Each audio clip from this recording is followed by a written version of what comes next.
Hey, welcome back to the channel. Thank you so much for checking out this video. Appreciate your support. Hope you're having a fantastic day. Shout out to the 19. Hopefully I got through that quick enough for the people it annoys. Look, I thought this was kind of wild because one of the big things in talking about Caitlin Clark this past WNBA season was so much about the media involvement and so much of that being ESPN and how they would frame things and how they would also go after Caitlin Clark fans. And, you had Monica McNutt and Andrea Carter and what L. Duncan and, and on and on. You know the deal. You've been there, you've talked about it, and we've talked about ESPN and how they've gone downhill by sort of embracing all of the stuff. And here you go. We've talked about how the media is in trouble, the sports media. Like, forget the other stuff. I want to be clear now. I'm talking about sports media, although I guess you could see there are some parallels. But here you go. ESPN should have canceled Toxic Around the Hood Horn years ago. But here's the thing. That's not just of we don't like Around the Horn. This is what ESPN should have done. This has happened. Okay. Around the Horn will air its final episode on Friday, May 23rd. ESPN announced plans to cancel the program Thursday after 23 years on the network. And it goes on to talk about how it represented the worst of ESPN. But again, as we know, this is kind of been going throughout all of ESPN. That's the problem. It hasn't been just this one show, although may have been the worst. You had people like Jamel Hill and Bomani Jones and Sarah Spain and on and on and on. But one of the big things I want to talk about, just to give you an idea of what it is we're dealing with, was a regular on the show for a while as well, David Dennis Jr., and this was back in June. But for me, the reason I want to play this is because this is indicative of one, why Around the Horn was canceled, but two, why ESPN itself is in trouble because we see shades of this throughout the entire network. It is not just this one show. But let's take a listen here to David talking about Caitlin Clark. First, with the comment, it is unfortunate that Caitlin Clark has been at the center of all of this discussion and been used to denigrate the players, and she has to be the one to speak up about this. But with that said, I do believe that any person in privilege has a moral obligation to speak up against racism and homophobia and transphobia and all those things. Like, I, as a man in that place of privilege, have to speak out against these things that impact women. What I hope is that Caitlin Clark can use this moment to speak out more, and I know that this is probably challenging her in the way that she is playing, and it's affecting her just like it affects all these WNBA players who have to deal with this on a day-to-day basis. What my hope is that the more that Caitlin Clark speaks up against the racism, against the misogyny that her teammates and fellow WNBA players have to face, that she will actually find the community and find the ways to get through all of this, and they can do it together. But she does, the more she speaks up, the more this will benefit her and the league overall.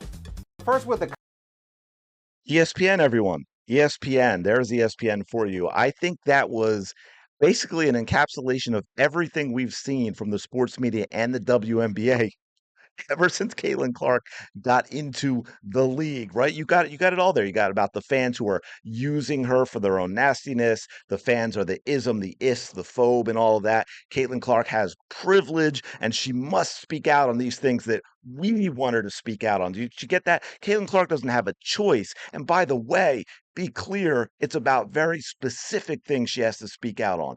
If Caitlin Clark decided to be vocal on cultural political topics and she took the opposite position of what these people are saying, they would change their tune and it would no longer be about having to use your privilege to speak out on these issues. It would be shut up and dribble, right? They would flip the switch so fast, it would make your head spin. And David covered all of it in there. And in case you missed it and all that, actually help Cece to speak up more and find community in fellow WNBA players. See, there you go. And this is what I'm saying it's about.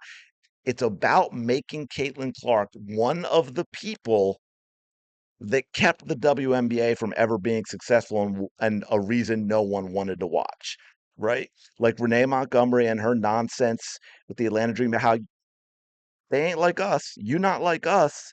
They want to make Caitlin Clark one of them because they believe that her fans are not like us. That'll sever the tie between Caitlin Clark and the fans. The league will go back to drawing a few thousand people and living off NBA money, and they are perfectly content in doing that. They do not care about growing the league with fans the way normal leagues would want to grow. It's all about specific fans because there's never been about the basketball. And that is made very clear here. And let me, if I may, since we're on the topic, talk about privilege. And I know this will probably get some people all ticked off and, get unsubs and all of that, but I don't believe in it. And what I mean when I say I don't believe in it is everyone has it, but in different ways. Are you really telling me simply because of her tan that Asia Wilson cannot be privileged at all? You're telling me that a woman who grew up rich, who went to private schools her entire life, expensive private schools her entire life, who's what, 6'4" and athletic? Are you telling me there's no privilege there at all? Dejanay Carrington grew up rich, went to private schools, went to Stanford. Are you telling me there is no privilege there? This is why, and the reason I wanted to do this, because I know this specific thing is a little old, but the news of Around the Horn being canceled is new because it's still going to go until May. But the more important thing I think is that, and I think most of you know this when you're talking about ESPN, this is indicative of really the entire network at this point, right? You have also Ryan Clark. Anyone who follows football knows who Ryan Clark is, knows exactly what I'm talking about. This is everywhere. You get it even with Stephen A. Smith at times, especially when he's talking WNBA. But like the names I mentioned, Andrea Cardell, Duncan, I mean, it can go on and on. This is not ESPN of Chris Berman and Tommy Jackson, and this is not ESPN of Stuart Scott when it was a great network to go to catch up on sports.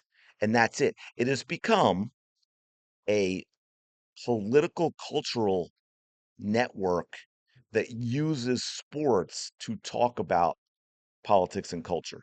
Whereas it used to be a pure sports network, and that is why it was loved, and that is why it grew so much. And it had great people that did Sports Center. Center used to be must see TV. And I know there's also little changes because of, obviously we all go online and this and that.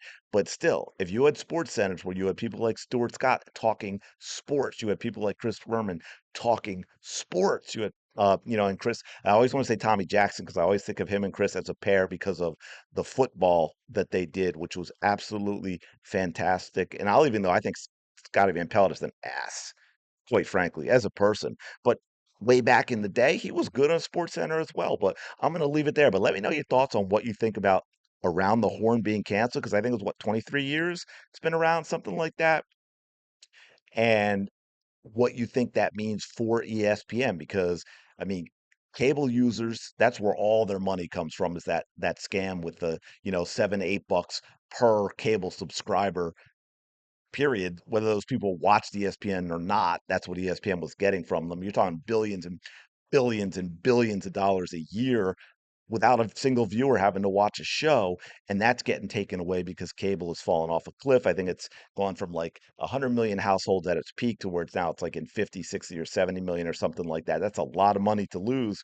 They just said no to Major League Baseball because they overpaid for the NBA, so that's going to be interesting as well, but that's another topic. But anyway, let me know your thoughts in the comments below. As always, appreciate you checking out this video, and I will talk to you later.